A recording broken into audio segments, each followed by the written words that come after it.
हमारे चैनल में आप सभी का स्वागत है। यहाँ हम हिंदू पौराणिक कथाओं की आकर्षक कहानियों और पात्रों में तल्लीन होते हैं। आज की वीडियो में हम महाकाव्य रामायण के 3 पात्रों के बारे में चर्चा करेंगे, जो कि रावण से जुड़े हुए हैं तथा इन्हें रामायण के मुख्य खलनायक के रूप में भी देखा जा सकता है। ये पात्र हैं मंदोदरी, शूर्पणखा और विभीषण।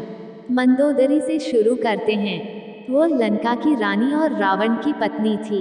राक्षस राजा जिसने भगवान राम की पत्नी सीता का अपहरण किया था। मंदोदरी एक शक्तिशाली और बुद्धिमान महिला थी, लेकिन उसने अपने पति के अन्यायपूर्ण कार्यों का समर्थन किया और उसे कभी रोकने की कोशिश नहीं की। अपने पति के प्रति उसकी वफादारी ने उसे कहानी में एक विरोधी बना दिया। मंदोदरी पारंपरिक अर्थों में खलनायक नहीं थी। वो एक ऐसी महिला थी जो पितृसत्तात्मक समाज में फंसी हुई थी, जहां उसकी आवाज नहीं सुनी जाती थी। लंका की रानी होने के बावजूद वह कभी भी वास्तविक शक्ति का संचालन करने में सक्षम नहीं थी और उनकी राय को अक्सर नजरअंदाज कर दिया जाता था।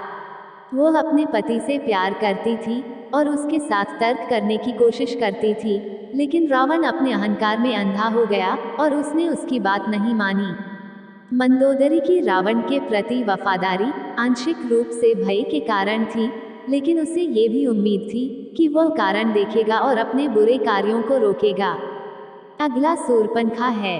वह रावण की बहन थी और रावण और भगवान राम के बीच पूरे संघर्ष का कारण थी। शूर्पणखा ने राम और उनके भाई लक्ष्मण को जंगल में देखा और उनकी ओर आकर्षित हुई।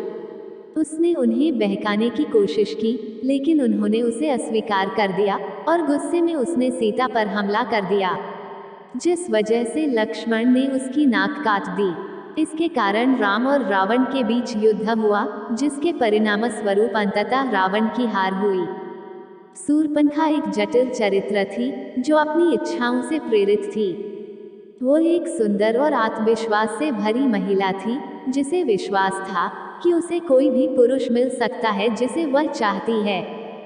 जब उसने वन में राम और लक्ष्मण को देखा तो वह तुरंत उनकी ओर आकर्षित हो गई और उसे अपनी इच्छाओं को पूरा करने का अवसर दिखाई दिया। हालांकि जब उसे अस्वीकार कर दिया गया तो उसका गुस्सा हिंसा में बदल गया और उसने सीता पर हमला कर दिया। इस कार्रवाई के कारण आगे की घटनाएं हुई और अंततः रावण की हार हुई।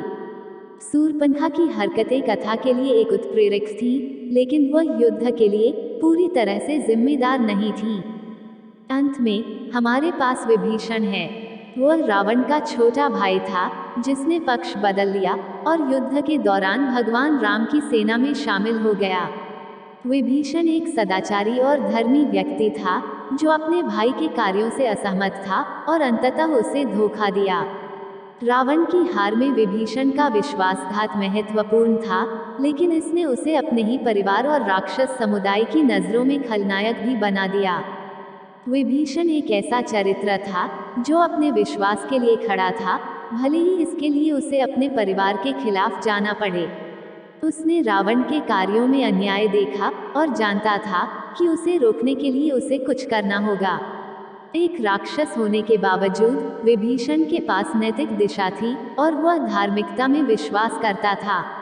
पाला बदलने का उनका फैसला आसान नहीं था, लेकिन शांति और दुनिया में न्याय लाने के लिए यह जरूरी था। इन 3 पात्रों ने रामायण में महत्वपूर्ण भूमिका निभाई और अक्सर कहानी के मुख्य खलनायक माने जाते हैं। अपने पति के प्रति मंदोदरी की वफादारी, शूर्पणखा के उकसावे और विभीषण के विश्वासघात ने रावण के संघर्ष और अंततः पतन में योगदान दिया। रामायण की कथा पीढ़ियों से चली आ रही है और दुनिया भर के लाखों लोगों के लिए प्रेरणा का स्रोत बनी हुई है। ये प्यार, वफादारी और धार्मिकता की कहानी है, जो हमें अपने विश्वासों के प्रति सच्चे रहने और अन्याय के खिलाफ खड़े होने का महत्व सिखाती है। जबकि इन 3 पात्रों को खलनायक माना जा सकता है, वे एक स्मरणीय रूप में भी काम करते हैं कि हर किसी के पास एक विकल्प होता है और वह सही काम करना चुन सकता है, भले ही इसका मतलब अपने परिवार या मान्यताओं के खिलाफ हो। रामायण एक शक्तिशाली कथा है जो हमें दिखाती है कि सबसे बुरे समय में भी हमेशा आशा होती है और अंततः न्याय की जीत होगी। तो आज के वीडियो के लिए बस इतना ही। हमें उम्मीद है कि आपको मंदोदरी, शूर्पणखा और विभीषण और रामायण में उनकी भूमिकाओं के बारे में जानने में मजा आया होगा। अगर आपको यह वीडियो पसंद आया है तो कृपया लाइक बटन दबाएं और इस तरह की और सामग्री के लिए हमारे चैनल को सब्सक्राइब करें। देखने के लिए धन्यवाद और हम आपको अगली वीडियो में मिलेंगे।